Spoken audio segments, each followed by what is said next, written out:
How's it going, everybody? Chadley here, and we're actually here with my first ever Zane build for you guys. I've been building Zane on stream, but never really shared anything until this one. This one's just a lot of fun in my opinion. It's definitely different than kind of the main stuff you've been seeing from Zane all throughout the community. So basically what we're going to be doing with this build is taking advantage of the face puncher, a cut purse, and the Digiclone capstone ability. And what this is going to allow us to do is basically have infinite ammo for any gun. So right now I'm actually have a bunch of launchers on because they use the most ammo for sure. But any gun you guys want infinite ammo for, you can do this. This build is incredibly versatile. That's one of the reasons I like it so much. You guys do not have to use the same guns that I'm using. You guys can get creative with it, kind of make it your own. And just overall, it works very well. And also the ceiling of this build is incredibly high. If you guys get the right anointments, you guys can do insane amounts of damage, especially with the takedown being scaled down to how many players are in it coming up in a couple days. You guys are going to destroy the takedown. Right now with the 4-player scaling, I'm running it in about 15 minutes with this build, so it still works very well even if you are trying to do that with the 4-player scaling. So let's just go ahead and look at the guns. And like I said, we're going to be using a face puncher. The anointment does not matter. This is just the one I have. Redundant definitely helps because the more pellets that you shoot, the more chances you have to proc your seeing dead kill skills. So the face puncher on the clone will get you guys all the kill skills you need basically, and it's just going to keep it up, make it super easy for you guys. And then also, like I said, you guys are going to be getting infinite ammo from this, and that's why we're going to be using the face puncher. Now for just low level mobs type stuff, kind of the weaker enemies, and also this does work very well on strong enemies too, but this is mainly for ad clear. The Scourge goes nuts. I don't have an element on this. If I did have an element, I would hopefully have the shock one. I believe that would be the strongest for this build. But if you guys can get the Digiclone swap anointment on there, you guys can just shred through anything even without elements.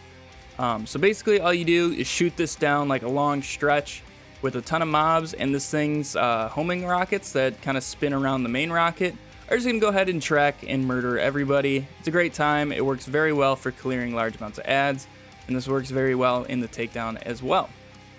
And then, since we're taking advantage of infinite ammo with rocket launchers, we're going to be using the ion cannon. So right now I actually have my takedown setup. So I use a shock and a corrosive one, but you guys can switch these elements out for whatever you need. As you guys can see, I don't even have a Digiclone swap anointment on these two. I just have airborne increased damage. So you guys can still destroy things even without anointments, but if you guys do get anointments, like I said, the ceiling of this build is incredibly high. But yeah, just use these. Kind of the Malawan heavies, a lot of the times the missiles won't really hit their backpacks from the Scourge, so then I'll pull out these and finish off them. And then the Death Spheres in the takedown as well, I will use the ion cannons on them. And then the bosses throughout the takedown, I will use these two, like Wotan or Valkyrie shields. We use the shock one. And then Wotan, Valkyries, or the Kraken, we're going to be using the corrosive ion cannon. And then now down to the shield. This part, it's kind of up to you guys. So the rerouter, if you guys can get a level 1, you guys can do insane amounts of damage because you can almost always be shooting at 120% bonus amp damage. But the only issue with the shield is that it definitely makes it a little bit harder to survive, considering that we're using rocket launchers and they don't have the highest fire rate. So you don't have always constant health regen from your lifesteal. You kind of have to play it a little slower when using the rocket launchers, but if you guys want to throw on like a Redistributor or something like that for the takedown, that works very well. But if you guys are going to be using the Redistributor, I wouldn't even really use the rerouter. It's not really worth it. So the other option you guys can have other than the rerouter is a level 1 stopgap. You are basically invincible with this. When When it's level 1, you're going to get hit by something and then just go immune for 5 seconds. And then either your Sentinel or your Digiclone is going to get you your shields back with the augments we're using. So then the next time you can get hit, you'll just go immune again. And even if you just get like hit by a massive amount of damage and get down to your health gate at super low health, you'll still be immune for the next 5 seconds. You shoot 1 time from any of the rocket launchers, you will be at full health, and then also your shield will be back full, and you can just continue on your way. So that part, you guys can decide what you want to use. If you guys are having a hard time surviving, use the stopgap. If you guys are doing bossing, or you don't really have that much trouble staying alive, use the rerouter. You guys are going to be doing 120% more damage almost all the time. It's really nice. So then moving on to our grenade, since our Digiclone is going to be throwing grenades all the time, and also we have duct tape mod, which has a chance of the first shot from our gun shoot out our grenade mod. You guys have a couple that you can use. So the It's Piss works very well, and obviously you guys are going to want on grenade throw, weapon grenade and action skill damage is increased by 25%, because this takes effect even when your Digiclone throws it and stuff like that. So that's why we want that anointment. You don't really want action skill and anointments for this build. Your action skills are not really going to end. The only time they do is in the takedown. The clone can die fairly often, but the cooldown is super short, so it's not really a big deal at all. So other grenades you can use besides It's Piss, the Hex works pretty well if you guys are trying to strip some shields. The EMP is okay, I don't really use that one that much. And then the Quasar works well too for stripping shields, as well as grouping enemies up for like the Scourge and stuff like that. One of my faster runs with this build in the takedown, I was using the Quasar for it.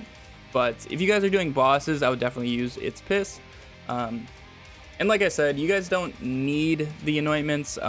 They're definitely a bonus and just increases the ceiling of this build. And then obviously we're going to be using the Seeing Dead class mod. By far Zane's best.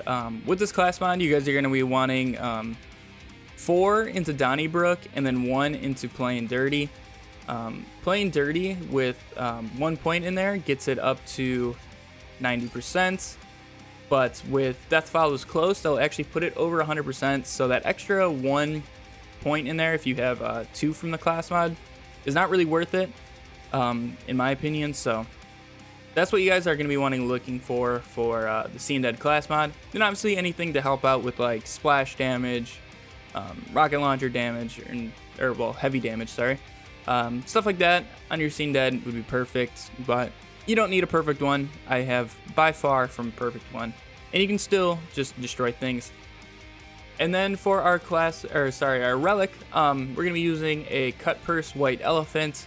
Does not have to be a white elephant. The only thing you're really gonna want is a cut purse for getting unlimited ammo. The reason why I like the white elephant is because whenever the clone shoots the face puncher, he's gonna stick them with the white elephant shots. So just an extra little bonus to damage, and also you can get some radiation spreading around with that as well. So I also want to show you guys some other guns you can be using. I actually have a Craps with Digiclone Swap. This thing does a ton of damage. You can actually kill fire heavies almost instantly with this, and like they resist fire obviously, so it just does a stupid amount of damage and works really well. Some other guns, like I said, the Redistributor still works very well with this build. If you guys are in the takedown, if you want to do it as quick as possible and you have a good bonus cryo damage Sentinel anointment on one, I would use that. It on a corrosive one does not work the best, so I do tend to still just use the Scourge, but it's up to you. You guys can play around. If you guys have a better roll than I do, you guys are free to use that. The Cheap Tips is okay. I don't really use it that much. The Cutsmans are always good. The Dictator is okay. Don't really use it that much though. The Hive is also another solid option. If you guys have a Digiclone Swap anointment on a Hive, I have a feeling that will kind of destroy a lot of people. In a perfect world, so if I was not having the takedown scaled to 4 players, if in a couple days when it scales down to how many players, I might switch out the Hive for the Scourge. but we'll see. I got to do some more testing with that in the takedown once that arrives, but that's another solid choice. And also, snipers are another good choice with this build. Rocket launchers and snipers tend to run out of ammo the quickest.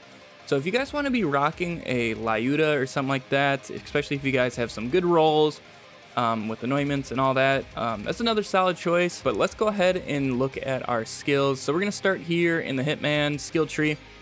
And we're going to do 5 points into violent momentum and 5 points into violent speed. These kind of go hand in hand. You guys are just be doing more damage with your speed. And then for salvation, you really only need about 2 points into there to get full health off of a shot. This is plenty of lifesteal, so that's why we're not going to put any more points into there. And we're going to put some more points into Cold Bore just for some extra damage, bonus cryo damage when you switch weapons. And when we're using rocket launchers, that's actually quite a bit extra damage, so that's why we put 3 points into there. Then we're going to put 1 point into Death Follows Close for obvious reasons. Going to help out our kill skills that are always going to be active with Seeing Dead. And then we're going to put 5 points into Playing Dirty so we can get that extra shot basically all the time. And then we're going to put 1 point into Good Misfortune. This is going to allow us to keep our action skills up at all times. You do not need any more than this. This is plenty to keep the action skills up all the time. And we are not using the green tree at all, so everything else is going to be here in Doubled Agent. So starting off, we're going to put 5 points into Synchronicity. It's going to give us more gun damage on our action skills, so this is basically 40% more damage at all times. And then we're going to put 2 points into Borrowed Time. So Good Misfortune is based off your max duration. And if you guys don't actually add any more duration, that ends up not being enough over there. So we're going to put 2 points into there. If you guys could keep it up, these 2 points would end up going into Duct Tape mod, which would give us more of a chance to shoot our grenade from the first shot of our gun. But we're going to need the 2 points into there just to keep the action skills up. And then, like I said, we're going to put 2 points into Duct Tape mod for the grenade chance on our first shot. 1 point into Fractal Frags. Your Digiclone is going to be throwing grenades all the time.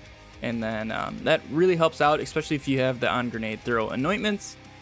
And then 5 points in Donnybrook, and then we get 3 from our class mod. This is going to be a ton of extra damage, basically all the time. Once you shoot something or your clone shoots something, you guys are going to get 2 stacks of Donnybrook, and it's going to stay there. So ton of extra damage. In a perfect world, I would have 9 out of 5 with our class mod. And then we're going to put 1 point into Quick Breather. This is really nice for keeping your clone alive, because he is a little squishy, especially in the takedown, but most of the time you don't really have too much of an issue.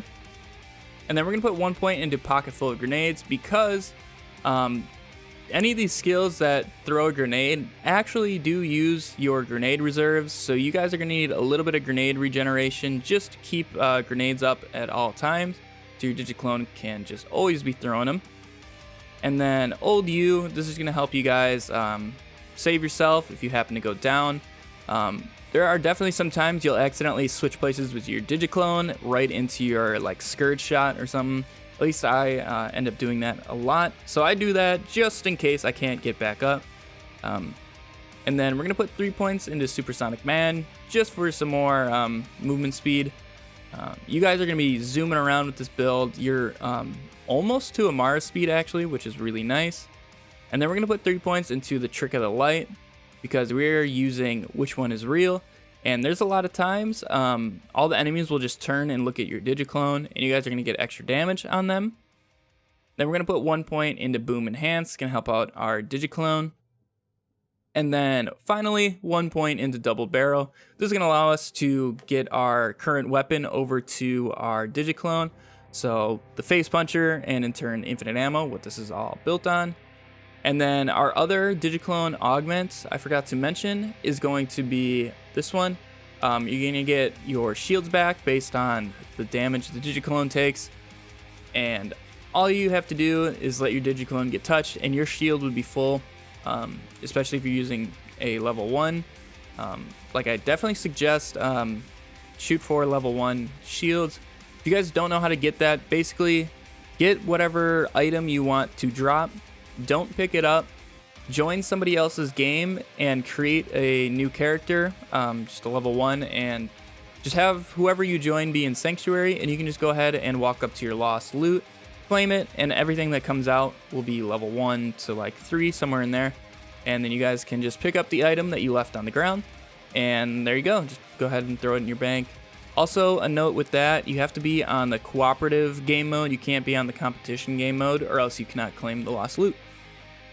But then for our Sentinel, we're going to be using Bad Dose and Static Field as our augments. One's going to give us a little bit more movement speed, and then the other is also going to help our shields come back in case for whatever reason the clone is gone for a little bit and you guys need to get your... So with this build, the Digit Clone is going to take whatever weapon you have in your hand when you summon him. So just always have the Face Puncher out when you summon the clone. Then he's going to go ahead and just start shooting and throwing grenades, all that good stuff. And then, like I said, the Scourge is the best for all these mobs. Just go ahead, run around. I'm not even Digiclone swapping right there. Now I did, so we're going to be doing even more damage. And you can just see it wrecks everybody, basically. And you don't even have to aim with it because of the tracking missiles on it. Just go ahead and shoot it down some long hallways, and you guys are going to take out everything you come across. And then heavies, like I said, don't really get affected too much by the Scourge. He got down to half health right there, but it's much easier just to pull out an ion cannon and hit him once in the backpack, and they will be done. No problem. So we're over here at Trant, and so since we're using rocket launchers and we also cannot turn off our Guardian ranks, might as well just take advantage of Guardian ranks. And one of the Guardian ranks is overkill damage. So if we go ahead and get a little bit of overkill going, then come over here by Trant. We can spawn him here. He's going to throw a grenade at him, and we can go ahead and just one-shot him. If we didn't get the overkill, he'd have like a quarter to half health left. All kind of depends. So hopefully you guys enjoyed this build. I personally thought it was a nice little fresh breather from the Sentinel Barrier Redistributor Zane that's been going around lately. I've always wanted to use Digiclone more. I'm glad I finally found a use for it. Also, so we've been building this over on Twitch over the past week, and everybody who's kind of been in there helping me build, thank you. It was a lot of fun. If you guys want to join in on future builds, go ahead and go follow me on Twitch. It's twitch.tv/Chadley99. We're live basically like 5 days a week in the afternoon, so definitely go check that out if you haven't. If you guys enjoyed this build, make sure to leave a thumbs up on it to let me know. If you guys want to see more Borderlands content, make sure to hit that subscribe button. Hopefully you guys will enjoy just the versatility of this build. Use whatever guns you guys want to use. You're just never going to run out of ammo for them. Get creative with it. There's definitely some stuff out there that I probably did not try, and it could probably actually work better in some cases if you guys get the right anointments and stuff like that. So definitely do some experimenting. Have fun with it. I'm Chadley. Thank you guys for watching, and I'll catch you in the next one. See ya.